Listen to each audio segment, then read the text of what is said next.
자, 2016 6월 평가원 모의고사 독서 비문학이죠. 해설 강의 시작하도록 하겠습니다. 일단 전반적으로 봤을 때 이 독서 파트 역대급으로 좀 평이했던 게 사실이에요. 평이했다. 무슨 말인지 알죠? 좀 쉽게 출제가 됐습니다. 원래 항상 완전 킬러다 이런 건 아니더라도 이 지문은 꽤 난이도가 있다. 이 문제는 상당히 어렵다. 이런 것들이 꼭 있었는데 이번에는 이 지문은 너무 어렵다. 이해할 수가 없다. 이런 지문들이 거의 없었어요. 그러다 보니까 독서 파트도 정답률이 상당히 높았죠. 선생님 저는 어려웠는데요. 물론 개인마다 편차는 있을 수 있어. 근데 전반적으로 봤을 때 독서 파트가 그렇게 어렵게 출제되지 않았습니다. 그죠? 자, 일단 보겠습니다. 여러분들이 독서 파트 내에서는 시험장에서 문제 풀 때 이렇게 해야 돼요. 1번부터 17번 순서대로 쭉 풀지 말고 일단 독서론을 먼저 풀면서 비문학 파트에 대한 어떤 글 읽는 감각을 올려놓는 거지. 독서론 1번, 2번, 3번을 먼저 풀고 그 다음 뒤에 이제 세 지문이 이어지잖아. 그랬을 때 그걸 순서대로 풀지 말고 내가 자신 있는 영역을 먼저 풀어요. 그래서 어느 게 자신 있는지를 어떻게 압니까? 문학처럼 작가 제목이 나오는 것도 아닌데 첫째 줄만 읽어보면 됩니다. 첫째 줄만. 우리 한번 연습해 볼까? 독서론을 일단 풀어 이렇게 1, 2, 3번 풀고 그 다음 지문 한번 봐봐. 두 번째 지문. 근대 국가는 시민의 생명과 재산을 보호하는 이런 게 사회 지문이겠구나. 너 이런 거 나쁘지 않은데? 이런 생각을 해두고 그 다음에 10번에 13번 청정 에너지 원 중 하나인 수소는 아이고 과학기술 지문이네. 난 이거 별로 자신 없는데 좀 이따 풀어야지. 그러면 뒤로 빼고 그 다음 지문 인간은 정보와 독립적으로 존재하며 나는 이런 그냥 어떤 인문 일반론 이런 거 자신 있는데 그러면은 그걸 두 번째 지문으로 풀고 만약 문과 출신인 내가 문제 푸는 순서를 잡았다면 1번에 3번 풀고 그 다음에 네 번째 지문 14번에 17번 풀고 그 다음 가나형 풀고 그 다음 과학기술을 풀었을 것 같아. 만약 내가 이과였다면 1, 2, 3번 풀고 그 다음에 과학기술 풀고 그 다음 14에 17번 풀고 그 다음 뭐 4번에서 9번 풀고 이럴 수 있었겠지. 뭐 개인마다 이건 조금씩 편차가 있을 거기 때문에 자신 있는 영역이.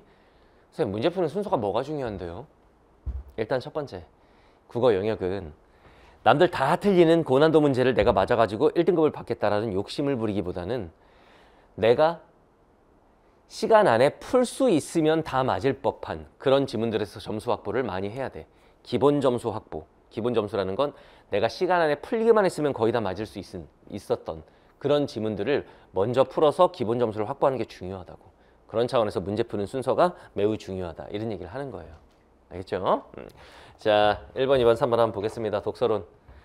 모든 지문을 다 읽어주면서 설명하면 해설 강의가 한 9시간 될 테니까 쉬운 지문들은 간단하게 보고 좀 어려운 지문들은 그 부분을 같이 읽으면서 진행하도록 할게요. 알겠지? 자, 1번, 2번, 3번. 독서론 지문인데 독서론 지문 중에서도 굉장히 쉽게 출제가 됐습니다. 여기서 좀 헷갈릴 만한 문제는 없습니다. 없어요. 독서론 같은 경우에는 여러분들이 시험장에서 이런 것만 조심하면 돼. 이거 지문도 짧고 내용도 쉬운 거 내가 알고 있으니까 나 빠르게 읽고 문제 풀어야겠어. 이러다가 실수가 나올 수 있어. 우리가 독서 파트 17문제 중에 처음으로 풀게 될 게 1번, 2번, 3번인데 좀 마음의 여유를 가지고 푸세요. 그래서 1, 2, 3번을 이거 내가 일단 다 맞았다 라는 느낌이 들어야 그 뒤에도 자연스럽게 이어갈 수가 있다고. 그냥 빠르게 하느라고 여기서 실수가 나왔다. 그러면은 뭔가 좀 불안한 마음으로 뒷부분을 이제 문제를 풀게 돼요. 그럼 결과가 안 좋죠. 무슨 말인지 알겠지? 자, 이 1, 2, 3번 질문은 동형이의어. 표기는 같지만 의미가 다른 말. 그 동형이의어의 의미를 어떻게 파악할 것이냐. 이 글에 사용된 의미. 이거는 문장이나 문맥에 어울리는 것으로 의미를 확정하면 되는 것이다. 에 대해서 설명을 하고 있는데 실수만 하지 않았다면 그렇게 어려운 문제는 없었을 거야. 자, 문제 1번 봐봐요. 윗글의 내용과 일치하지 않는 것은 이거 틀리면 죽여버릴 거야. 이런 거는 중학생도 풀 수 있을 겁니다. 답은 4번이죠. 어디가 문제일까? 동형이의어는 표기가 같은 것들끼리 대체로 비슷한 사용 빈도. 지문만 해도 고빈도란 말이 나오는데 고빈도, 빈도가 높다란 얘기인데 뭘 비슷하겠어. 그죠? 답은 4번입니다. 그 다음 문제 2번. 선생님 저는 고빈도라는 말이 무슨 말인지 몰랐는데요. 고빈도시일까? 사람일까? 기본적으로 어휘력이 받쳐줘야 된다고. 그 다음 2번 기억을 이해하시오. 기억 밑줄 부분. 요거를 이해해보래. 5번이죠. 동형 이해 중에 고빈도 단어의 의미가 문맥에 어울리지 않을 경우에는 이제 표기가 같은 단어 중에 적절한 의미를 찾아낸다. 어떻게 적절하게 찾아내? 문장이나 문맥을 보고. 답은 5번이죠. 뭐 설명할 게 없습니다. 그 다음 문제 3번 적용 문제인데 이 보기 박스를 보면서 동형 이의어 이게 뭐가 있을까를 생각을 해봐. 영수가 길을 걷다가 배를 봤습니다. 먹는 벤지, 타는 벤지, 사람 벤지. 사람 배를 본 건 좀 이상하다. 그러니까 먹는 벤지, 타는 벤지. 문맥을 보면 알 수 있구나. 몇 개 사서 집에 돌아왔다. 선생님, 배 한 5척 사서 집에 돌아올 수 있잖아요. 상식적으로 생각을 해. 앉아서 먹었다는데 배 5척 먹었겠어? 아, 먹는 배구나. 이렇게 문맥을 통해서 파악할 수 있다. 그리고 아버지의 다리를 베고 자던. 이 다리는 여러 가지 뜻이 있죠. 여러 가지 동형 이유가 있을 수 있지. 진짜 레그. 그 다음에 뭐 한강다리 같은 거, 안경다리 같은 거, 뭐 여러 가지가 있을 수 있는데 아버지의 다리라고 했으니까 이건 신체 일부의 다리를 말하는구나. 알겠죠? 그리고 선택지를 봐요. 3번이죠. 배 두 의미 모두가 첫 번째와 두 번째 문장이 연결되어 형성된 문맥과 어울리지 않는다고 여겼기 때문이 아니라 어울린다고 여겼기 때문에 C? 계속 헷갈린 거지. 이게 문맥에 계속 어울리다 보니까 이것도 될 수 있고 이것도 될 수 있겠다라고 헷갈려 한 거죠. 어울리지 않기 때문이 아니지. 알겠죠? 그래서 답은 3번이다. 이런 문제네요. 이게 독서론 파트는 다시 한번 말하지만 너무 쫓기면서 풀면 실수가 나옵니다. 편안한 마음으로 좀 여유 있게 시간 조금 써도 되니까. 그래야 그 뒤를 안정적으로 진행할 수 있다. 알겠지? 자, 그다음 4번에서 9번 한번 보겠습니다. 4번에서 9번 가나형 지문인데 여기서 아마 가 나중에 나가 선생님 전 나가 좀 어려웠어요 이렇게 느낀 친구들도 있었을 텐데 나는 EBS 연계죠. EBS에 보면 주택임대차보호법에 관련된 지문이 있지. 그 지문을 연계한 내용입니다. 그죠? 자, 일단 가나형 같은 경우에 어떻게 진행을 해야 되느냐. 아무 생각 없이 가를 쭉 읽고 다 읽었다. 또 아무 생각 없이 나까지 다 읽고 드디어 다 읽었다. 자, 문제 4번 망했습니다. 이렇게 되면 이제 시험장에서 어떻게 되는 거야? 계속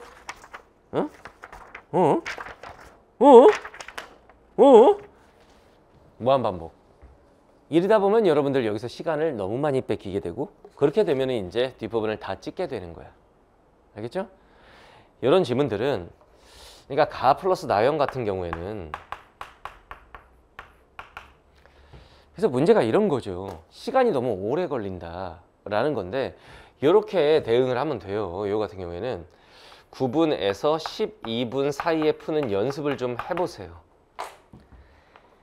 12분까지는 괜찮은데 이 지문을 막 15분, 20분 이렇게 시간 소모를 해버리면 뒷부분 필연적으로 한 지문 정도를 찍게 됩니다. 그러면 안 되니까 일단 평소에 연습할 때는 9분 안에 푸는 연습을 많이 해봐. 9분 안에 못 풀었으면 12분까지도 괜찮다. 무슨 말인지 알겠지? 그런데 피디님 내가 자꾸 잘려요. 내 몸통 좀 나오게 해줘. 그렇지. 자, 9분에서 12분 사이에 푸는 연습을 해야 되는데 일단은 9분 안에 풀도록 자기 자신을 그 틀 안에 넣어서 계속 연습을 해봐. 물론 그냥 연습한다고 되는 게 아닙니다. 가, 나, 주제 통합형이라고 하죠.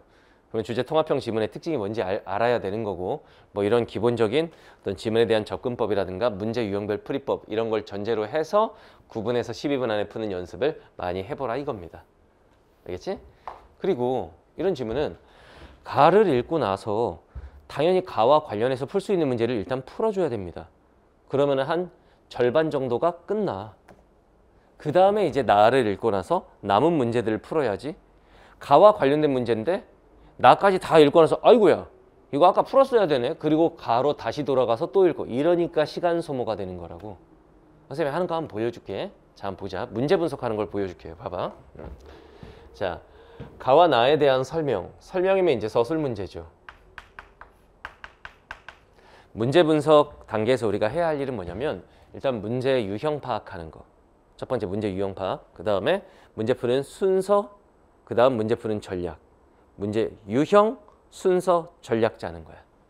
알겠죠? 잘 봐요. 자, 서술 방식 문제인데 가와 나 두 개 엮었으니까 가 끝나고 가에 대해서 한번 풀고 답 나오면 끝내버리면 되겠고. 무슨 말인지 알겠지? 이런 식으로 단계적으로 풀어야겠구나. 그 다음 문제 5번. A를 바탕으로 기억을 이해하라. 결국은 기억을 이해하라인데 이럴 땐 위치 확인을 한번 해요. 지문에서. 어디에 있는지를 한번 습파. 가에 있죠? A도 가에 있고 그 A의 밑에서 두 번째 줄에 기억 밑줄이 쳐 있지. 이거를 나까지 읽고 풀면 난리 나는 거야. 그럼 언제 풀어야 되느냐? 해당 문단 끝나고 푸는 겁니다. 그러니까 A 부분 묶인 부분이 끝나는 순간 이 문제를 풀면 답이 나오게 돼 있어. 근데 그걸 뒤에까지 다 읽고 나서 보려니까 이 악수란이 뭐였지? 다시 읽어야 돼, A 부분을. 그러니까 시간 낭비가 발생한다고. 무슨 말인지 알겠지? A 부분이 끝나면 바로 풀어야겠구나. 자, 6번. 가와 나를 이해한 이해. 그러니까 일치 또는 추론일치. 추론일치라는 건 일치 문제에 살짝 변형, 말 바꾸기가 많이 들어가는 거지. 그러니까 이런 문제도 잘라서 한번 풀어보자. 선생님, 잘라서 푸니까 안 풀리던데요? 그러면은 안 풀리는 선택지들은 나까지 읽고 나서 적용을 해야 되겠지. 무슨 말인지 알겠죠? 자, 다음 7번. 나를 바탕으로 할 때 가의 이유는 이렇게 나왔죠. 결과적으로는 가의 이유를 묻습니다. 그러면 가의 위치가 어딘지를 쓱 봐. 나의 밑에서 두 번째 문단에 있죠? 그럼 밑에서 두 번째 문단 끝나자마자 푼다. 밑줄이 쳐 있거나 묶여 있는 제한된 범위에 대한 문제는 그 제한된 범위 부분의 독해가 끝났을 때 바로 풀어주는 거야. 그냥 글을 통째로 읽고 그걸 떠올려서 풀거나 다시 찾는 게 아니라고. 다시 한번. 제한된 범위에 대한 문제는 그 문단이 끝나고 나서 푸는 거다. 그 부분을 읽고 푸는 게 아니라 그 문단 끝나고 푸는 거다. 알겠죠? 자, 그 다음에 8번. 가, 나를 바탕으로 8번 별표 쳐보세요. 많이 틀렸을 텐데 가와 나를 바탕으로 보기를 이해하시오. 그러면은 이것도 가에 대해서 보기 박스 한번 따지고 나에 대해서 보기 박스 한번 따지고 단계적으로 풀어야겠군. 이렇게 접근을 하면 좋겠지. 알겠죠? 가를 읽어. 그 다음 보기 박스를 한번 봐. 그 다음 가와 관련된 선택지를 보고 따져봐. 답 나오면 끝내고 답 안 나오면은 나까지 이제 가야 되는 거겠지. 무슨 말인지 알겠죠? 자, 그 다음에 9번. 문맥상 ABCD와 가장 가까운 것은 문맥상이야. 어휘 문제인데 어휘 문제 틀리면 난리 납니다. 문맥상 의미를 묻는 문제는 어떻게 푼다? 앞 단어의 성격을 비교해서 푸는 거다. 앞 단어의 성격을 비교한다. 예를 들면 A의 앞 단어 뭔지 보고 선택지 1번의 앞 단어. 이 앞 단어라는 걸 잘 기억해. 문장의 형식을 맞춰주고 다시 말하면 앞에가 목적어면 목적어 찾고 앞에가 주어면 주어 찾고 앞에가 부사어면 부사어 찾고 이런 식으로 해서 앞 단어의 성격을 비교해서 푸는 거고 이런 문제는 어떤 친구들은 지문을 읽기도 전에 나 이것부터 풀어야지 쉬워 보이니까 이럽니다. 안 됩니다. 문맥이라는 게 있기 때문에. 알겠지? 또는 다 읽고 나서 9번이 마지막에 있으니까 마지막에 푼다. 이것도 바보입니다. 그렇게 푸는 거 아닙니다. 또는 읽다가 A가 나오면 와서 선택지 1번 보고 안 됩니다. 글의 내용을 까먹게 돼요. 그것도 안 되지. 그럼 어떻게 하는 거야? 문단이 끝날 때마다 확인을 해주는 거야. 비문학지문 읽을 때 하나의 문단 독해가 끝나기 전에는 딴짓을 하지 마세요. 알겠죠? 자, 이 지문 가볍게 좀 읽어보겠습니다. 자, 이런 과정으로 문제를 풀었어야 돼. 가부터 보자. 이 밑줄 친 부분만 가볍게 좀 읽어볼게요. 자유주의 모델이라는 게 나오는데 이건 뭐냐면 최소한의 금지 행위만 법으로 정하고 이를 위반하는 경우에만, 즉 법을 위반하는 경우에만 개입한다. 그러니까 자유를 최대한 보장하는 거다. 어차피 문장 자체를 우리가 다 기억하는 건 불가능하기 때문에 각각의 핵심을 기억하고 그 주변에 있는 문장들은 이해로 처리를 하는 거지. 이해, 기억, 그것도 안 될 것 같으면 메모. 이렇게 가면 되겠지. 알겠죠? 여기 나오는 얘기는 뭐냐면은 자, 자유주의에 대해서 나오는데 자유주의는 자유주의적 법 모델. 여기서 중요시하는 건 뭐냐? 자유다. 개입을 많이 하지 않는다. 알겠죠? 그런데 이 자유주의적 법 모델은 한계가 있었대요. 항상 한계 또는 문제점이 나오면 지문이 안 나와요 지금. 지문을 비춰주세요. 우리 PD님이 약간 지금 초보여가지고 내 몸통을 비추라고 했더니 지문을 잘라 먹네. 내 설명할 땐 지문이 나와야 돼요. 그럴 때는 내 몸통이 잘려도 상관이 없어요. 알겠죠? 자유주의적 법 모델, 여기는 한계가 있었대. 한계. 알겠죠? 그러면 이제 어떤 한계 문제점이 나오면 그에 대한 해결 방안이 제시되겠지? 그래서 나온 게 뭐냐? 사회복지국가적 법 모델이다. 두 번째는 뭐냐? 병렬형으로 지금 구성이 돼 있는 거지, 지문이. 사회복지국가적 사회복지 법 모델. 요거의 포인트는 뭐냐? 법이 삶의 세계에 깊숙하게 개입한다. 법이 많이 개입하는 거야. 여기서 추구하는 가치는 평등과 연대다. 이런 말이 나오죠. 그럼 요거는 법이 많이 개입합니다. 그래서 평등, 연대, 다 같이 좀 잘 살자. 그러니까 결국은 어휘력이야. 연대라는 말을 딱 들었을 때 연세대? 얘네 망한 거야. 연대, 다 같이 사회 구성원들끼리 다 같이 좀 힘을 합쳐서 잘 살자. 뭐 이런 거죠.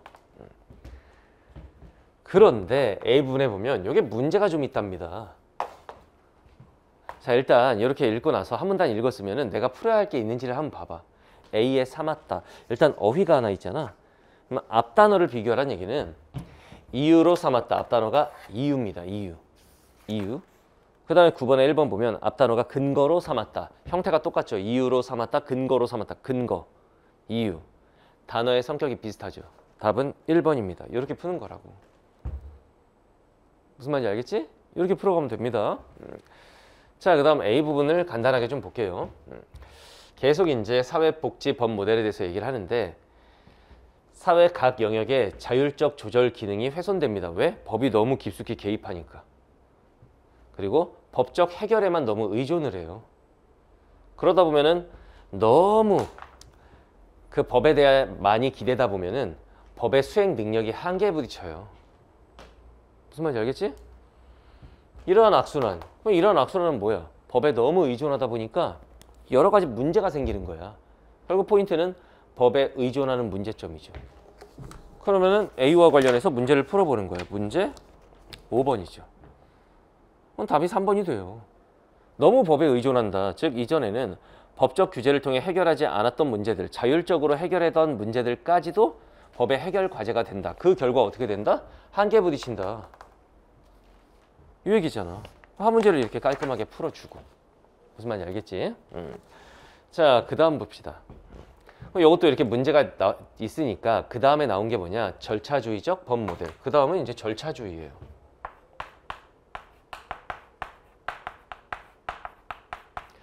절차주의적 법 모델. 이건 뭐냐? 법은 분쟁에 직접 개입해서 해결책을 내놓는 대신에 분쟁 당사자들의 논의와 협상을 위한 절차 또는 권한, 이런 분쟁 해결 방식에만 관여를 하는 거예요.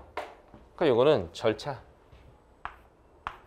분쟁 해결에 직접 개입하는 게 아니라 절차, 어떤 권한에 대해서만 법이 관여를 하는 거야. 그래서 네 줄 내려가 보면 당사자 간의 자유롭고 균등한 의견 개진 가능성을 최대한 보장하는 것이다. 균등하게 의견을 개진할 수 있도록. 알겠죠? 이런 내용이 지금 나왔습니다. 그럼 가를 다 읽었지? 이걸 바탕으로 이제 가와 관련된 문제를 한번 풀어볼게요. 우린 이미 5번과 9번을 푼 상태야. 그럼 5번 한번 보자. 가와 관련해서만.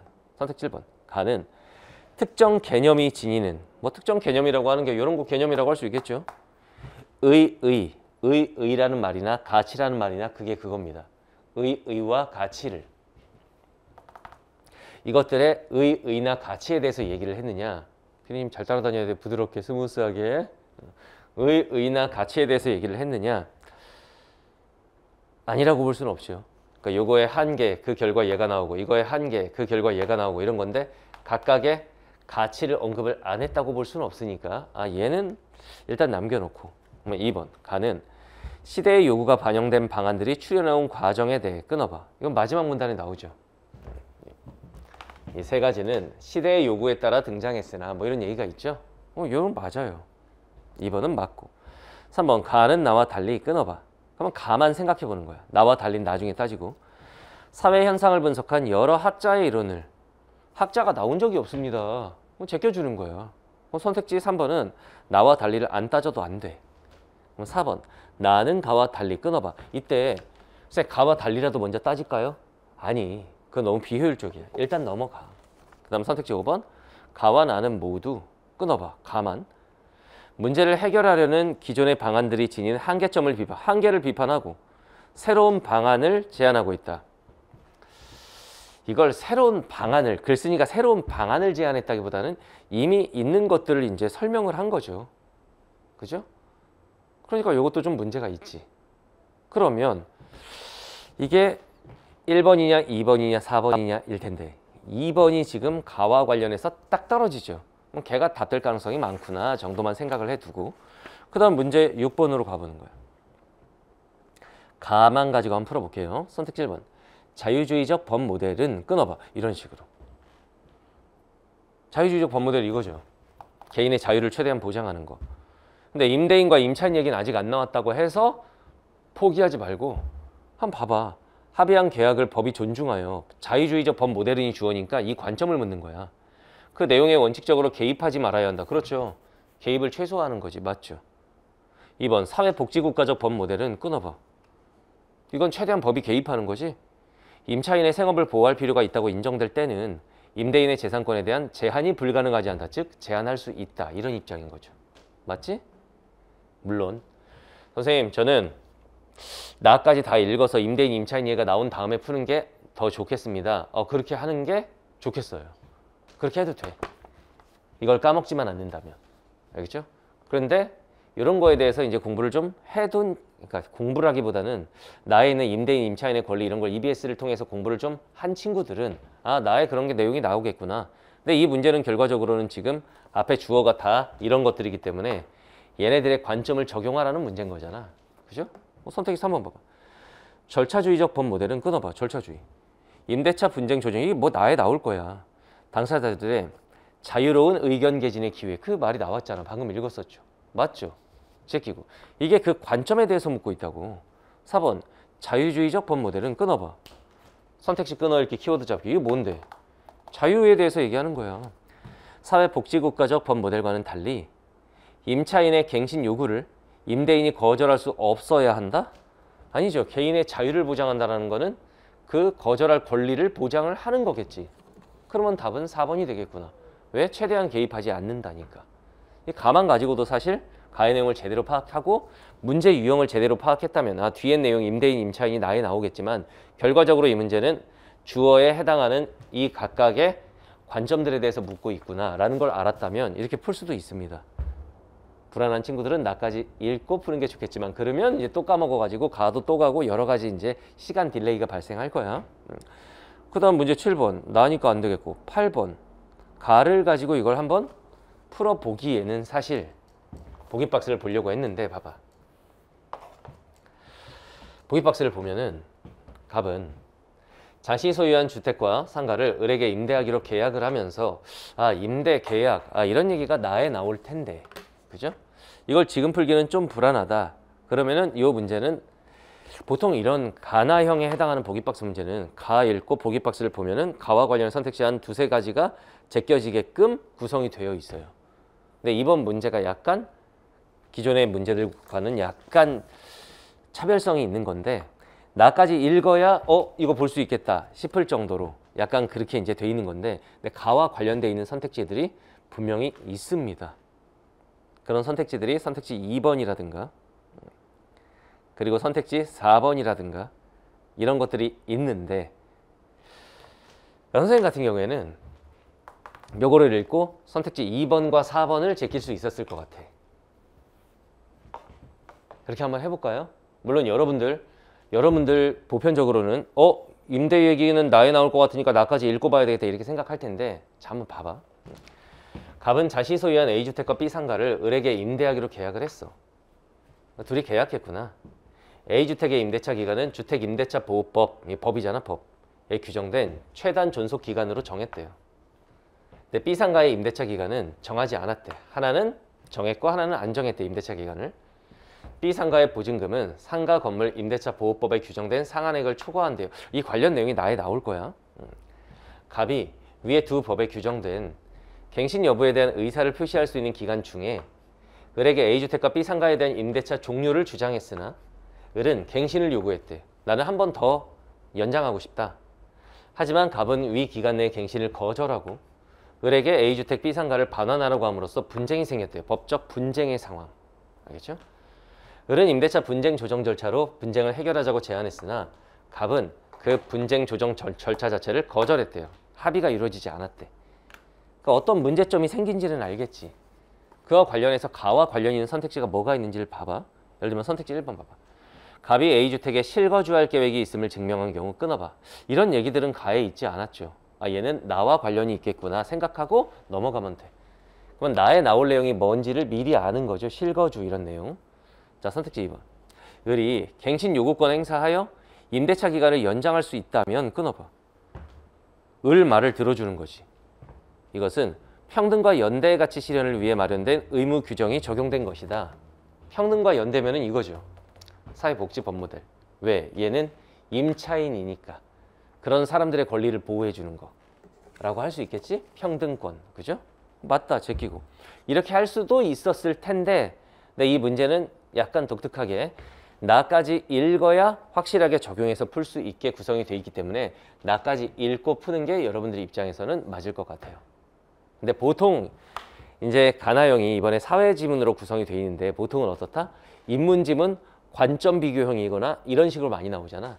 인문지문 중에서 철학자, 그런 철학자에 대한 어떤 반론 뭐 이런 것들이 나오잖아. 그런 경우에 보기박스 문제는 가 읽고 대입하면은 선택지 한 두세 개 날라가고 이렇게 보통 구성이 돼 있습니다. 무슨 말인지 알겠지? 선택지 3번 봐봐. 을은 갑에게 상가 건물 임대차 보호법에 규정된 최단 존속 기간. 이거는 이제 가만으로는 알 수 없는 선택지죠. 근데 4번 봐봐. 을의 의사와 무관하게 갑이 B 상가 임대차를 종료시킬 수 있는 것은 끊어봐. 다시 말하면 빌려주기로 한 주인이 건물주가 야 나가 이렇게 말할 수 있는 것은 시민 개개인의 자유가 갑에게 보장된 것이다. 그 자유가 이거죠. 자유주의적 법 모델. 이거에 따르면 자유를 최대한 보장하는 거야. 이거는 평등이나 연대의 가치보다 개개인의 자유를 더 우선시하는 거야. 그러면 갑이 법을 어긴 것만 아니라면 그냥 갑이 너 나가라 라고 할 수 있는 거죠. 그러니까 이게 자유주의의 입장과 통하죠. 그래서 제낄 수가 있는 거지. 무슨 말인지 알겠죠? 선택지 5번은 그것만 가지고는 알 수가 없고 가만 가지고는. 이렇게 할 수도 있는데 일반적으로 가나형의 보기박스 문제는 그렇게 할 수 있는 건데 이 문제는 나까지 읽고 푸는 게 좀 더 효율적일 것 같습니다. 알겠죠? 여기까지 판단했으면 가만 가지고 우리가 지금 4번 한 절반 날려놨고 5번 끝났고 6번 끝났고 9번 끝났고 그럼 남은 문제는 4번의 마무리와 7번 문제 그 다음 8번의 마무리 정도가 되겠지. 알겠죠? 자, 나는 좀 같이 읽어보겠습니다. 나를 좀 어려워하는 친구들이 많았던 것 같아. 나를 한번 볼게요. 자, 읽어봅시다. 재산관계에서는 나는 다 읽어줄게요. 재산관계에서는 개인의 자유가 최대한 보장되어야 하므로 자유가 보장돼야 된대. 그러면은 이쪽인 것 같은데 자유주의적 법 모델 그죠?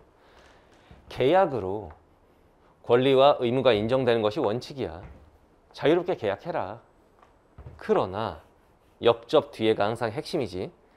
사회 경제적 조건을 달리하는 당사자들 간에서는 약자의 보호를 위해서 법률로 내용이 정해지는 경우가 있고 약자 보호를 위해서는 법으로 내용을 정할 수 있대요. 재산 관계에 대한 내용을. 이때는 이를 계약으로 변경할 수가 없대. 이때는 법이 우선이다. 이런 거는 또 이런 측면이 있는 거죠. 사회복지주의적 법 모델. 아, 가하고 연관지어 생각해야 돼요? 따로따로 아니에요. 죽여버릴 거야. 주제 통합형 지문. 가와 나는 유사한 내용을 다루고 있는데 세부 내용이 좀 다른 거지. 관점이 다르던가. 알겠죠? 자, 임대차의 경우 임대차가 자동차 이름이 아니야. 이 수업 시간에 선생님이 다 했습니다. 이 연계 독서에서 임대해 주는 것과 임차해 주는 것. 임대는 빌려 주는 거. 임차는 빌리는 거. 그 내용은 계약으로 정해지는 것이 원칙입니다. 계약이 원칙인데 이거야. 계약으로 정하는 게 원칙이라고. 이지만 역접이지? 역접이에요. 역접. 그럼 이제 또 이 얘기를 하겠죠. 약자 보호를 위해서는 법률이 정한다. 임대차의 목적물인 임차물이 생활의 근거인 주택이나 갑자기 어느 날 길바닥으로 내쫓을 수 없잖아. 주택이나 생업의 근거인 상가이면 임차인 보호라는 과제는 계약만으로 실현하기는 어렵다. 그러니까 이거죠. 생활의 근거인 주택. 어느 날 갑자기 너 나가. 이러면 안 되잖아. 온 가족이 길바닥 나앉을 수는 없고. 생업의 근거인 상가. 어느 날 갑자기 너 나가. 그러면 어떻게 먹고 살아? 약자 보호를 해야 될 거 아니야. 이런 경우에는 임차인 보호라는 과제를 계약만으로 실현할 수는 없습니다. 그럼 뭘로 해야 돼? 법으로 해야 된다는 얘기죠. 그 법이 뭐냐? 주택임대차 보호법, 주택에 대한 거, 상가건물 임대차 보호법, 상가에 대한 거. 알겠죠? 여기에는 계약보다 우선 적용되는 제도가 마련되어 있다. 우선 적용되는 제도가 있대요. 목적은 뭐다? 약자에 대한 보호가 되겠지. 알겠죠? 예컨대 계약으로 임대차 기간을 이 법들에 규정한 최단 존속 기간. 아까 보기박스에서 본 거지. 아까 보기박스 문제에서 봤죠. 눈이 번쩍 하면 좋겠지. 짧게 정했더라도 그러니까 이게 법에는 2년 이렇게 돼 있는데 계약 기간 1년 6개월 이렇게 해놨으면 임차인에게는 최단 존속 기간이 보장돼. 야, 이거는 너 2년까지 있을 수 있는 거야. 나가라고 해. 나가지 마. 이게 된다는 얘기예요. 왜? 약자 보호를 위해서. 오케이? 한편 임대차 계약이 종료되기 전에 일정 기간 내에 임대차 계약이 예를 들면 2년 계약이었는데 아직 종료되기 전이야. 근데 일정 기간 내에 보통은 뭐 한 달 전, 두 달 전 이렇게 임대인이나 임차인이 계약 갱신 여부에 대한 의사를 표시할 수 있어요. 임대인이 2년 연장하고 싶은데 너 월세도 잘 내고 2년 연장하고 싶은데 어때요? 이렇게. 또는 임차인이 여기 장사도 잘 되고 해서 저 이 자리에서 2년 더 임대해서 장사하고 싶습니다. 임차해서 이렇게 할 수 있죠. 이 기간 내에 임대인이 임대차 종료를 요구한 경우 근데 임대인이 나는 연장 안 할래. 나가세요. 라고 하면 임차인이 갱신 요구권이라는 걸 행사할 수 있어. 임대차 종료 예정일로부터 최단 존속 기간만큼 임대차가 또 연장이 될 수 있어요. 즉 누구 손을 들어주는 거야? 임차인의 손을 들어주는 거야. 왜? 약자의 보호를 위해서. 무슨 말인지 알겠죠? 이러한 갱신 요구권은 임대차 기간이 정해져 있을 때 인정이 되는 거야. 임대차 기간이 딱 정해져 있을 때 그 계약 종료를 앞두고 일정 기간 내에 신청했을 경우. 무슨 말인지 알겠지? 단 임대인은 이 법들에 규정된 갱신 거절 사유를 증명하면 갱신 거절. 여기서 갱신이 뭐 말하는지를 생각하고 읽어야죠. 갱신은 뭐야? 연장 계약. 계약을 연장하고 싶다 이거야. 갱신. 계약을 갱신한다. 근데 거절 사유를 증명하면 갱신을 거절하여 임대차 종료시킬 수 있습니다. 나 연장이 싫어 나가. 이럴 수 있어요. 갱신 거절 사유의 예로 임대인이 임차물인 주택에 실거주하려는 경우. 이것도 아까 보기박스에 나왔죠. 실거주. 이거는 거절할 수 있는 이유가 돼. 내가 들어가서 그 집에 살 거니까 당신은 나가시오. 그러면 나가야 되는 겁니다. 무슨 말인지 알겠지? 주택이나 상가 임대차에서도 법이 아니라 계약으로 재산관계가 정해지는 경우가 있어요. 위에는 이제 법적인 얘기를 했는데 계약으로 정해지는 경우가 있어. 법이 굳이 끼어들지 않아도 되는 경우. 임차인이 임차물을 사용할 권리가 소멸했거나 그러니까 빌리는 사람이 이 주택이나 상가를 더 이상 사용할 권리를 소멸했어. 그러면 나가야죠. 임차인의 경제력이 충분하면 예를 들면 임차인이 돈이 많아. 근데 아까 위에 거의 법의 목적이 뭐였어? 약자를 보호하는 거. 그러면 여기서 임차인이 경제력이 돈이 많아. 그럼 보호의 대상이 되지 않을 거 아니야. 그러면 임차인을 보호할 필요가 없어요. 예컨대 예를 들어 임대차 종료 후 임차물을 반환할 때 임차인이 이를 원상 회복할 의무를 지는지를 결정할 때는 계약의 법률보다 우선 적용된다. 근데 이게 예컨대거든? 예컨대는 뭐의 사례냐? 앞에 거의 사례입니다. 무슨 말인지 알겠지? 앞에 거의 사례야. 그럼 이와 관련해서 앞에 거를 엮어가지고 한 문제를 풀어야 되겠지. 이 문단 끝나고. 또한 보증금이 뭔지 알죠? 보증금 1,000만 원에 월세 뭐 30만 원 이런 식으로 보증금. 처음 들어갈 때 내는 돈. 상가 건물 임대차 보호법에 정해진 상한액을 초과하면, 예를 들면 이 법에서 보증금은 1,000만 원을 초과할 수 없다라고 했는데 보증금 1,500만 원에 계약을 해버린 거야. 그러면 최단 존속 기간 자체가 적용되지 않습니다. 최단 존속 기간 법에서 2년 이렇게 돼 있어도 상한액 초과해서 계약하면 1년 6개월만 돼도 쫓겨날 수도 있어요. 이때 존속 기간을 정하지 않기로 계약했다면, 언제까지 이걸 하겠다고 계약 기간을 정하지 않았어. 당사자들은 자유롭게 임대차를 종료시킬 수 있다. 이 당사자들에는 임대인도 들어가죠. 임대인이 한 1년 있다가 나가시오 하면 나가야 되는 거야. 상한액을 초과했을 경우. 무슨 말인지 알겠죠? 그러면 이제 이 문단이 끝났을 때 이와 관련해서 문제를 한번 풀란 얘기입니다. 가와 관련해서 문제 7번이죠. 그럼 나를 바탕으로 가의 이유는 뭐냐? 이거는 앞에 거의 예컨대야. 그럼 앞에 있는 건 뭐냐? 임차인이 경제력이 충분해. 또는 권리가 소멸됐어. 임차인을 보호할 필요가 없다. 이 보호라는 말. 임차인 보호하는 목적이 뭐였어? 사회적 약자를 보호하는 거였죠. 그 약자 보호와 관련된 내용은 나의 또 뭐였어? 그 대상이 주택이거나 또는 생업과 관련 있는 상가거나 이런 경우에 보호해줘야 된다는 거잖아. 그럼 보세요. 문제 7번. 자, 선택 7번. 임차인의 경제력이 충분하면 끊어봐. 야, 돈이 있으면 임대차 기간은 보장할 필요가 없어요? 아무 데나 나가라고 그래? 그건 말이 안 되죠. 제끼고. 뭐 이렇게 보면 선택지 4번 봐봐요. 임대차 목적물인 주택이나 상가가 더 이상 임차인의 생활이나 생업의 근거는 되지 않기 때문에. 예를 들면 돈이 충분해. 이거 없으면 이게 내 생업의 근거야. 그럴 때 이제 보호를 해야 되는데 임차인이 경제력이 빵빵해. 나 돈이 많다고. 요거 아니어도 충분히 먹고 살 수 있잖아. 그런 경우엔 보호의 대상이 안 된다는 거지. 그래서 답이 4번이 됩니다. 알겠나요? 그럼 이렇게 또 한 문제를 풀어주고. 자, 그 다음 보겠습니다. 자, 임대차 분쟁이 발생한 경우 이를 해결하기 위한 원칙적 절차는 법관이 주도하는 재판입니다. 재판. 분쟁이 발생하면 재판. 여기서 당사자들은 각자 자신의 주장을 뒷받침할 자료를 제출해야 돼요. 재판은 이제 법으로 해결하는 거죠.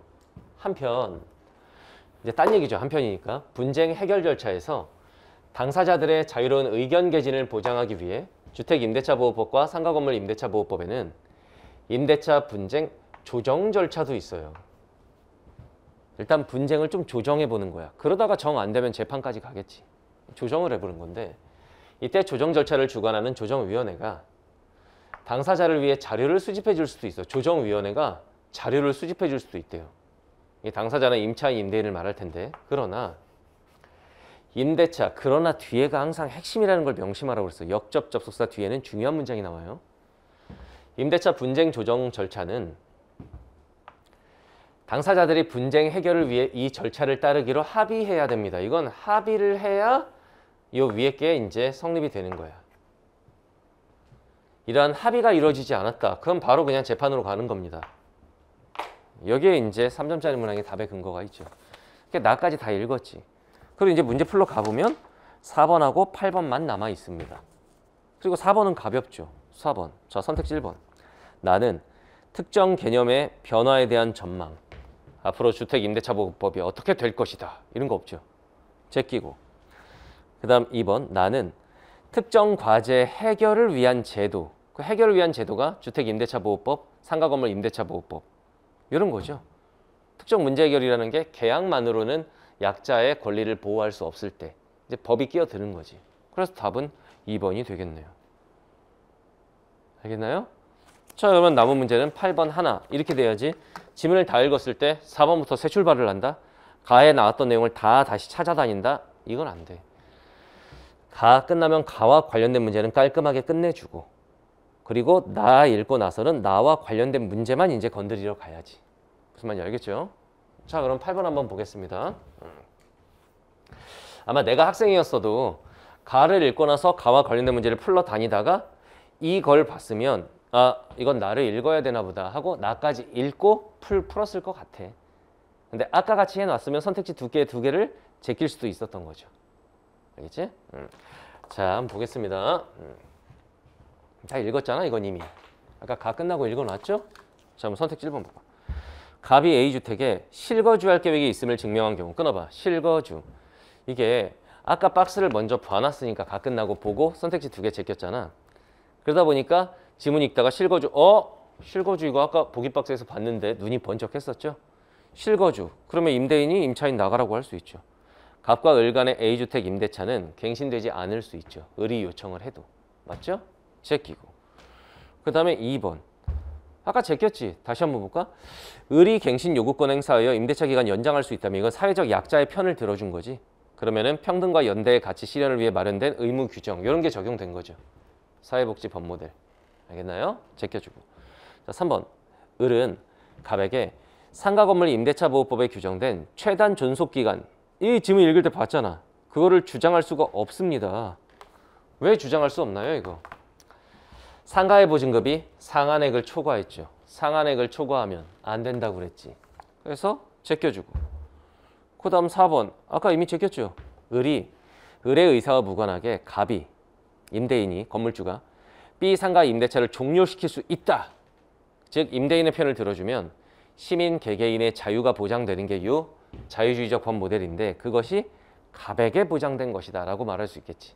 왜? 갑의 손을 들어줬고 갑이 강자임에도 자기 마음대로 할 수 있게 한 거니까. 자유주의적 법 모델. 맞죠? 법은 최소한만 개입하고 자유롭게 해라. 제끼고. 5번. 갑과 을 간의 A주택 임대차에 대한 분쟁 해결 절차에서는 끊어봐.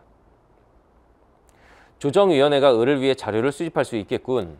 이게 이런 애들은 틀렸을 거야. 있었어. 지문에 분명히 자료 수집해 준다고 있었어. 그러니까 이런 친구들이 이제 1등급 맞는데 한계가 오는 건데 그래 자료 수집해 줄 수 있어요. 그러나 임대차 분쟁 조정 절차는 합의를 해야 시작이 돼. 다시 말하면 합의를 해야 임대차 분쟁 조정 절차가 시작이 되고 이게 돼야 조정위원회가 임차인을 위해 자료를 수집해 줄 수 있는 거야. 그런데 지금 보기 박스에서 뭐라고 그랬어? 끝부분에 갑이 분쟁 조정 절차를 거절했잖아. 그럼 요거는 그냥 막바로 어디로 가는 거야? 재판으로 가는 겁니다. 알겠죠? 조정위원회가 을을 위해서 자료를 수집해 준다? 이건 안 되는 거죠. 그래서 답이 5번이 됩니다. 알겠습니까? 이거예요. 자, 그러면은 문제를 다 풀었네요. 이런 식으로 좀 단계적으로 문제를 푸는 연습을 가나형에서 많이 해보세요. 가나형에서 나는 시간을 너무 많이 잡아먹는다. 이런 친구들 어떻게 한다? 문제 분석을 하면서 문제 유형 파악, 문제 푸는 순서와 절차를 생각하고 그 다음에 읽고 또는 읽으면서 풀어도 돼. 그러니까 한 지문이 있을 때 독해력이 빵빵한 친구들은 가를 다 읽고 풀고 이렇게 할 수 있겠지만 나는 독해력이 좀 부족하다. 그래서 한두 문단씩 이해를 제대로 하면서 끊어가지고 그때그때 풀 수 있는 문제를 풀겠다. 그런 친구들은 그렇게 푸는 게 더 좋습니다. 무슨 말인지 알겠죠? 단 어떻게 해야 된다? 가 끝나면 가와 관련된 문제를 다 건드려서 가를 다시 보는 일이 없도록 만들어줘야 된다. 이게 좀 시간 단축의 핵심이라고 할 수 있지. 알겠지? 자, 그 다음 10번에 13번 한번 보겠습니다. 요거는 선생님, 여러분들도 알겠지만 선생님은 국어 교육을 전공한 사람이에요. 다시 말하면 철저한 문과 출신이라고. 나도 과학기술 지문 한번 쭉 읽고 완벽하게 그 과학적인 내용, 기술적인 내용을 머릿속에 막 장악해가지고 다 이해하는 게 쉽지 않아. 근데 이 지문은 되더라고. 난이도가 좀 쉽습니다. 자, 잘 봐. 문제 한번 봐봐. 10번 일치 문제. 굳이 이해가 완벽하게 되지 않아도 찾아서라도 풀 수 있다. 시간만 확보가 되면. 11번 기역, 니은. 그 위치를 한번 봐. 자, 기역, 니은. 서로 다른 문단에 있지. 그러면 기역 포함된 문단 끝나면 기역에 대해서 한번 따지고 그리고 니은 포함된 문단 끝나고 나서 남은 선택지 따지고 이렇게. 알겠죠? 자, 12번. 윗글의 A와 보기의 B를 비교하랍니다. 비교. 보기의 B는 딱 보니까 전기분해고 윗글의 A는 보면은 열분해 방식이죠. 이것도 마찬가지야. 윗글의 A, 열분해 방식. 이래서 위치 확인을 하라는 거야. 위치 확인을. 아무 생각 없이 그냥 지문 읽지 말고. 아무 생각 없이 지문부터 읽으면 이렇게 되죠. 지문을 깨끗하게 읽는 건 좋은데 어디서 뭘 물어볼지를 모르는 상태에서 그냥 막 읽게 돼. 그래서 한 문제 한 문제 이제 풀어가는데 아 이거 아까 그건데 기억이 나지 않네. 다시 봐야지 뭐. 그건 또 찍어야지 뭐. 그렇게 되면 안 된다고. 시간 없으면 또 찍어야 되잖아. 알겠죠? 딱 타겟팅을 해놓으면 아, 그 문단 끝나고 바로 12번을 풀겠다 이렇게 생각할 수 있겠지. 그 다음 13번 바꿔쓰기. 어휘 문제 중에 바꿔쓰기 문제는 어떻게 한다? 선택지 1번부터 해당 부분에 넣어봐. 물론 한 문단 끝날 때마다 확인 넣어봐. 뭔가 좀 어색해. 그런 애들은 제끼면 됩니다. 아 이거는 딱 넣어봤더니 자연스럽다. 보통 어떤 식이냐면 지문이 순우리말이면 선택지가 한자어고 지문이 한자어면 선택지를 같은 의미의 순우리말로 바꿔놓는 거거든. 그래서 갖다 넣었을 때 자연스러우면 적절한 거고 뭔가 어색하다. 이 단어 대신에 뭔가 딴 게 들어가야 될 것 같은데 뭔지 생각은 안 난다. 근데 뭔가 어색한 건 알겠다. 그러면은 그건 적절하지 않은 거예요. 알겠나요? 자, 이 지문 굳이 같이 읽을 필요는 없겠는데 그냥 간단하게 내용만 볼게요. 자, 수소. 참 수소를 활용하면 좋을 텐데 뭐 여러 가지 한계가 있다. 이런 얘기가 나오죠. 폭발 위험도 있고 저장 및 운송도 어렵고 이런 말이 나와. 그래서 액상 유기 화합물이나 액화 암모니아와 같은 수소 운반체를 활용하는 방식이 제한됐대요. 액상 유기 화합물을 이용한 방식에 대해서 나오는데 자 일단 여기까지 읽고 나서 여러분들 어휘 하나 봐요. 부피를 크게 줄일 수 있는 선택지 1번 부피를 단축하다. 이상하잖아. 부피를 단축해? 이상하지. 그러면 제끼고 이렇게 문단별로 확인하라는 얘기야. 자 액상 유기 화합물을 이용하는 방식 메틸사이클로헥세인 메틸사이클로헥세인이 뭐야? MCH래. 태어나서 처음 들었어요. 톨루엔하고 MCH 두 화합물 간에 상호 전환 반응이 사용된다. 그러면서 그 과정에 대해서 쭉 얘기를 합니다. 근데 그 과정이 어렵지가 않습니다. 그렇게. 선생님 저는 이 부분 도저히 이해가 안 됩니다. 요거 이해가 안 되면 기억으로 해도 되고 기억도 못할 것 같으면 살짝 메모를 해야 됩니다. 메모를 해놓고 풀어야 되는 부분이 바로 이런 부분이죠. 알겠나요? 톨루엔 플러스 수소는 MCH. MCH는 다시 분해해서 톨루엔 플러스 수소. 이렇게 할 수 있다 이거야. 근데 이런 데가 메모가 필요하겠지. 톨루엔 하나에 3개의 수소 분자가 결합할 때 각각의 수소 분자가 그러니까 톨루엔 하나에 이게 시험장이면 이렇게 해놔. 톨루엔 하나에 분자 하나에 3개의 수소 분자 플러스 수소 분자 3개 이게 될 수 있는데 각각의 수소 분자가 얘네가 이제 어떻게 되냐면 탄소와 수소 원자 간의 결합을 2개씩 만들며 얘가 탄소 플러스 수소 그리고 또 탄소 플러스 수소 이렇게 2개씩 만들 수 있대요. 이렇게 메모를 하면서 가면 좋겠지. 다 기억하기 힘들면. 무슨 말인지 알겠죠? 자, 그 다음 나오는 건 뭐냐면 이제 암모니아에 대한 얘기. 암모니아에 대한 얘기가 나오는데 만약에 여기까지 딱 읽고 나서 나는 정보량이 많아서 너무 힘들다. 그러면은 잘라서 풀어도 됩니다. 문제 10번. 바로 풀어보는 거야. 선택지 1번 재생에너지는 탄소 배출 없이 여기 나오죠. 그 다음 2번 MCH는 휘발유와 유사한 이것도 나오죠. 그 2개의 선택지라도 일단 제껴놔라 이거야. 알겠나요? 그 다음 문제 11번 기억 MCH 이후 읽은 문단만 대입해도 선택지 1번 증발기체가 많이 발생하지 않죠. 누출 위험성이 거의 없다고 그랬지? 제껴주고. 그 다음 선택지 4번 기억은 니은보다 분자당 저장되어 있는 수소 원자가 더 많다. 그러면 기억 MCH에는 하나의 수소 분자당 이제 2개씩 형성하는데 그 수소 분자가 3개니까 3개에서 2개씩이면 6개죠. 6개. 이걸 일단 딱 가볍게 써놓는 거야. 기억은 6 이런 식으로. 알겠죠? 그 다음 선택지 5번 기억은 니은과 달리 끊어봐. 달린지는 나중에 봐야겠지만 기존 인프라를 이용할 수 있는 거 맞아요. 일단 기억만 보면 동그라미고. 오케이? 그리고 다음 문단 이제 암모니아에 대해서 쭉 읽어보면 되는데 역시 어렵지 않습니다. 뭐 이거의 장점이 나오고 암모니아에서 수소를 추출할 수 있는데 뭐 이런 분해 방식이 있고 이 분해 방식에 대해서 설명을 하는데 여기서도 필요한 기억을 못할 것 같은 내용은 살짝 메모해 놓고 이렇게 할 수 있겠지. 알겠죠?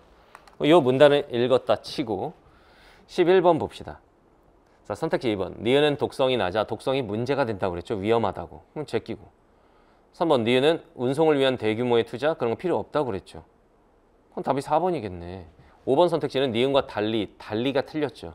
니은도 기존 인프라를 이용할 수 있으니까 기억은 니은과 마찬가지로 이래야겠지.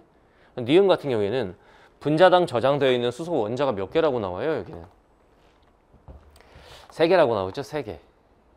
자, 니은 분자당 3개의 수소 원자, 이 3개. 근데 아까 얘는 뭐였어?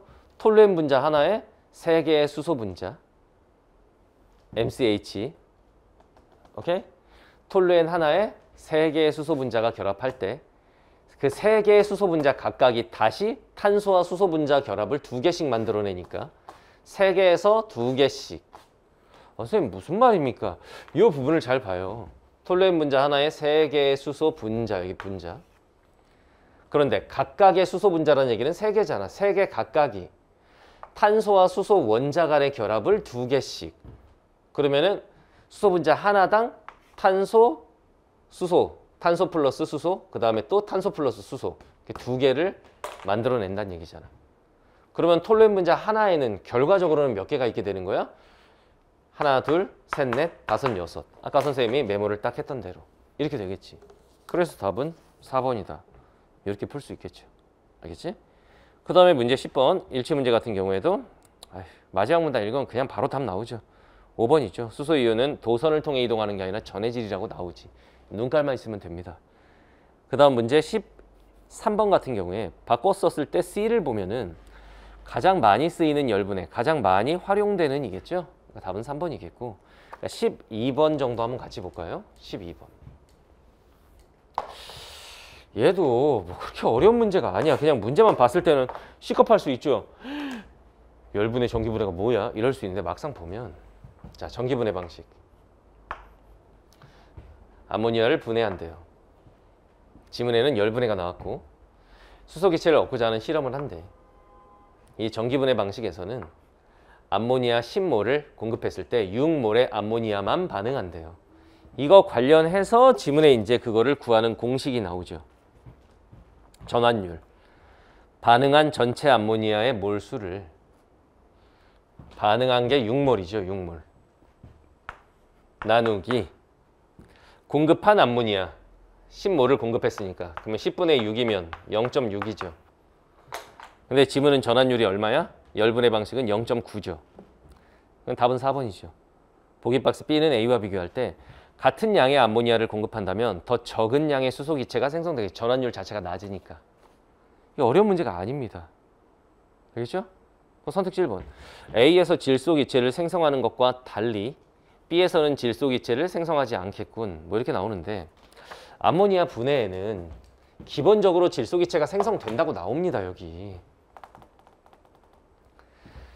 이게 뭐 분해, 뭐 뭔 분해, 뭐 전기분해, 광분해, 열분해 막 이런 게 있는데 각 방식에서는 암모니아 분해 반응이 일어나는데 암모니아 분해 반응이 뭐냐? 암모니아가 분해되면서 질소기체와 수소기체를 생성한다면 질소기체는 그게 전기분해건, 광분해건, 열분해건 다 발생하는 거예요.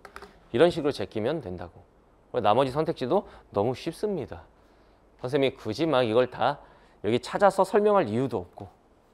알겠죠? 답은 4번이죠. 자, 그 다음 14번에서 17번 보겠습니다. 뭐 인문지문인데 이 내용도 처음에는 막 플로리딘 뭐지? 막 이럴 수 있는데 그렇게 어려운 문제는 아니죠. 그나마 여러분들이 좀 헷갈릴 만한 문제가 16번, 17번 정도인데 자, 일단 문제 분석 한번 해볼게요. 자, 16번. 플로리디의 정보 철학에 대한 이해. 일치 문제라고 생각하면 되죠. 일치 문제. 그 다음 문제 15번. 기억의 의미, 위치 확인하고 기억을 중심으로 앞뒤 문맥을 보면 되는 거겠고. 알겠죠? 자, 그 다음 16번. 윗글을 바탕으로 다음에 기억에서 미음에 대해 판단해 보시오. 그러니까 이게 관점 묻는 문제가 이런 식으로 나오는데 작년 수능에도 나왔었고 재작년 수능에도. 근데 작년과 재작년은 가나형 지문에서 좀 까다롭게 관점 파악하는 문제가 나왔었죠. 왜? 무슨 뭐 오진과 누가 이거에 대해서 뭐라고 그럴까 막 이런 식으로 나왔었는데 이거는 지문에 나오는 플로리디의 관점을 중심으로 출제했기 때문에 그나마 어렵지가 않아. 기출에 비해서. 그죠? 그 다음 17번 보기는 플로리디와 학생이 나눈 가상의 대화인데 윗글을 참고할 때 가에 들어갈 내용은 여기 들어갈 내용. 선생님께서는 이거라 보시는군요. 선생님께서는 이 플로리디의 관점에 비추어 봤을 때 적절하지 않은 것은 뭐 이런 거죠. 알겠나요? 자, 지문을 뭐 간단하게 핵심만 좀 같이 보겠습니다. 보자. 자, 인간 중심주의. 이건 뭐냐? 인간은 정보와 독립적이다. 정보는 인간의 도구다. 달리 둘이 대준 거죠? 플로리디의 정보 철학은 인간도 정보적 존재다. 그래서 인간을 포함한 세계 내의 모든 존재는 속성, 그 성격이나 행위가 다 정보로 환원된다. 그래서 인간도 정보다. 그리고 이런 존재를 인포그라고 부른다. 이런 내용이 나와요. 또 인포그는 정보적으로 상호 연결되어 영향을 주고받는다. 인포그들끼리는 서로 연결되어 정보를 주고받는데. 그 다음 사례가 쭉 나오고. 그다음 쭉 한 10줄 내려가 볼까요? 자유의지를 지닌 인간만 도덕 행위자로 인정하는 칸트 윤리학. 생명의 절대적 가치를 부여하는 생명 중심 윤리학은 도덕적 주체 및 도덕적으로 대해야 하는 대상의 범위에서 인공물은 제외합니다. 사람이 만든 것들은 다 빠져. 근데 플로리디는 존재하는 것의 내재적 가치를 있음에서 찾기 때문에 인공물도 다 그 존재의 의미가 있다고 보는 거야. 알겠죠? 그런 인포그와 상호 연결을 망라하는 공간 자체를 인포스피어라고 부르고. 4줄 내려가 볼까요? 인포스피어는 대상과 주체가 서로 의존하면서 존재하는 공간이고 대상이 추상화 층위를 통해서 인식되는 공간인데 이 말이 생소하지. 추상화 층위. 이게 뭐냐? 주체의 목적이나 관심을 반영하여 주체와 대상 사이의 인식적 관계를 매개하는 경로이다. 그러면서 그 사례에 대해서 얘기를 합니다. 내가 차량 구매할 때 안전성이 목적이면 거기에 관심을 갖게 될 테니까 뭐 에어백 이런 거 보고 경제성에 관심이 있으면은 뭐 이런 얘기가 나와요. 그리고 기억 봐봐. 이처럼 추상화 층위를 통해 인식되는 정보는 구성된 것입니다. 뭐 이거에 대해서 문제가 나와 있으면 여기서 구성이란 바로 이 말이 이어지지.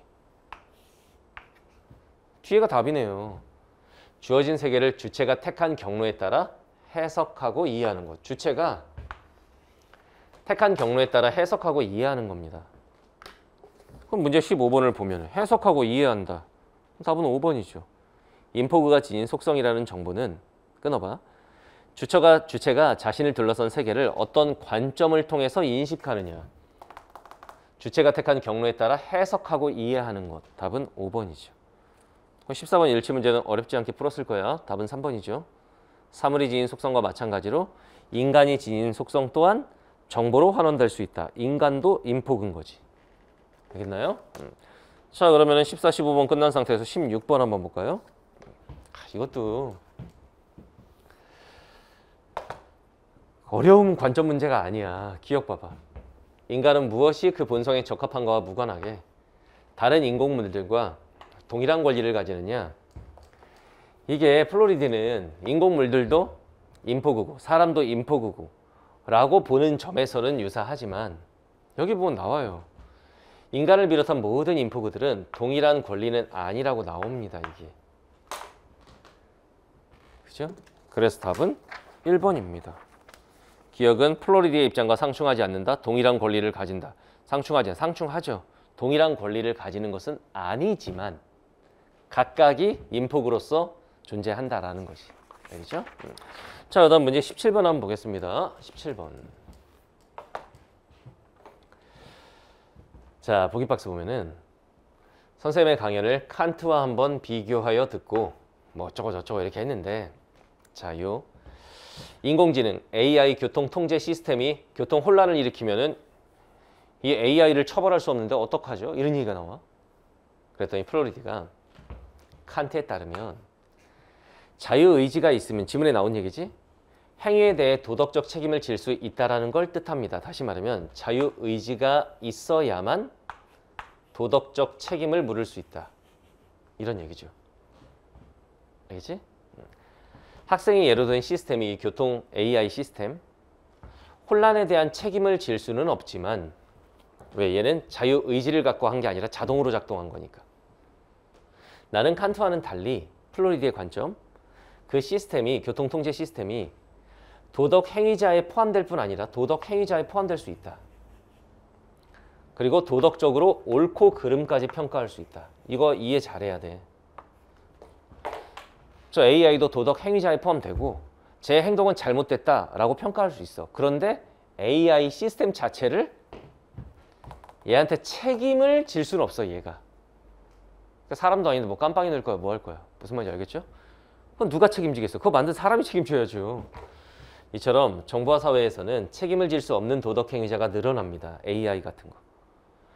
더 많은 정보를 보유하게 된 인간은 예상되는 결과를 예방적으로 관리하고 이런 AI를 인간이 만들었으니까 이 AI를 만든 인간이 관리에 책임이 있다는 거야. 그래서 전체 인포스피어의 번영을 감독할 책임이 있는 거야. 이런 책임 있는 관리자로서의 인간을 호모 포이 에티쿠스라고 부른다. 그럼 결국 이 플로리드의 관점은 뭐냐면 이 AI 교통통제 시스템이 도덕적 행위자고 얘는 지금 혼란을 일으켰으니까 잘못된 행위를 했어. 그렇지만 AI를 처벌할 수는 없거든 지금. 그 책임을 누구한테 물어야 되느냐? 그 AI를 만드는 인간에게. 무슨 말인지 알겠죠? 이런 얘기입니다. 그럼 선택지 1번 봐봐. 이 교통 시스템은 호모포이 에티쿠스에 속하지 않으며 끊어. 그렇지. 그건 인간이니까. 칸트 윤리학에서 도덕 행위자로서의 지위가 인정될 자격을 갖지 않는다. 왜? 자유의지가 없으니까 얘는 자동으로 작동하는 거니까. 인간이 설정해 놓은 대로 자동으로 작동하니까. 그죠? 제끼고. 2번 봐봐. 칸트와는 대조적으로 끊어봐. 자유의지를 지니지 않은 비인간 행위자인 AI TCS는 그렇죠. 얘는 자유의지가 있는 건 아니죠. 교통 혼란에 대한 책임을 지을 수는 없다. 맞죠? 잘 봐. 자유의지를 지니지 않았어 얘는. 자유의지를 지닌 건 아니야. 자동으로 작동하는 애야. 비인간 행위자죠. 인간이 아니죠. 이 교통 시스템은 교통 혼란에 대한 책임을 지을 수는 없어. 책임은 인간에게 지워야 돼. 근데 선생님 왜 답이 2번이에요? 칸트와는 대조적으로. 그러면 이 뒤에 말이 칸트와는 대조적이라는 얘기는 칸트가 이 교통 시스템에 대한 책임을 물을 수 있다라는 관점이라는 거잖아. 근데 칸트의 관점에서 뭐다? 자유의지가 있어야 도덕적 책임을 물을 수 있어요. 근데 얘는 자유의지가 없기 때문에 칸트와 대조적이라고 말할 수 없어. 칸트 역시 얘가 자유의지가 있는 애가 아니기 때문에 얘한테 책임을 물을 수 없다라고 보겠죠. 대조적으로 이렇게 말하면 안 되는 거지. 그래서 답은 2번이에요. 알겠나요? 선택지 3번 봐봐. 이 교통 시스템과 같은 인공물이 운전자와 보행자에게 바람직하지 않은 결과를 초래하지 않게끔 예방할 책임, 예방 관리, 그거는 인간, 호모포이 에티쿠스에게 있는 거죠. 맞죠? 제끼고. 자, 4번 봐봐. 도로의 교통 통제에 대한 규칙을 입력된 프로그램에 따라 변경한 시스템에 대해서 옳고 그름을 평가하는 것이 칸트와는 달리 가능하죠, 이거는. 그죠? 맞아요. 칸트는 자유의지가 있는 애들에 대해서만 옳고 그름을 판단하고 책임을 묻고 하지만 얘는 책임을 물을 수는 없지만 옳고 그름을 판단할 수는 있다고 그랬지. 그럼 5번. 이 교통 시스템과 같은 인포그들이 상호 의존함으로써 존재하는 생활 환경으로서의 인포스피어를 더 나은 공간으로 갖고 나가는데 호모포이, 즉 결국은 인간이 책임을 다해야 한다 이 얘기야, 포인트가. 맞죠? 그러면 답은 2번이 됩니다. 그래서 이 17번도 칸트와는 대조적으로 이런 말을 그냥 무시하고 쓱 봤다라면 맞아 보일 수가 있는데 여러분들이 선택지를 그래서 선생님이 평소에 많이 연습을 시킨 게 뭐냐면 선택지 끊어읽기, 키워드 잡기, 그리고 선택지를 좀 섬세하게 다뤄야 되는, 좀 어렵다 싶은 문제들은, 난이도가 있다 싶은 문제들은 선택지를 쓱 보고 제끼고 이렇게 하지 말고 좀 섬세하게 컨트롤할 줄 알아야 한다. 그 연습 많이 하라 라고 수업 시간에 강조를 했었죠. 알겠지? 자, 그래서 이제 독서 파트를 같이 봤는데 결론은 뭐냐? 그렇게 어려운 지문도 사실 없고 그렇게 어려운 문제도 없었다. 그래서 공통 영역을 아마 거의 다 맞춘 친구들이 아마 많이 있는 걸로 알고 있어요. 선택 과목에서 엄매 친구들 오히려 선택 과목을 공통 34문제보다 선택 11문제에서 더 틀리고 이랬던 친구들도 있더라고. 자, 독서는 여기까지 마무리하고 앞으로 어떻게 공부해야 되는지는 선생님이 개별 강의들, 선생님 수업, 그리고 총평에서도 다 얘기했으니까 그 총평에서 한 얘기 다시 한번 꼭 보도록 하세요. 다시 한번 말로 해주면 파이널 전까지는 지문을 제대로 이해하면서 읽는 연습 하도록 하고, 알겠죠? 그리고 2번이 쉬웠다고 해서 수능도 비문학, 독서 파트가 쉽겠구나라고 생각하면 큰 코 다칩니다. 고난도 지문을 가지고 독해 연습, 읽고 이해하는 연습 많이 하도록 하세요. 그리고 뭐다? EBS 연계 학습, 독서 파트도 충실히 해야 된다는 거. 알겠나요? 자, 독서는 여기까지 하고 문학에서 봅시다.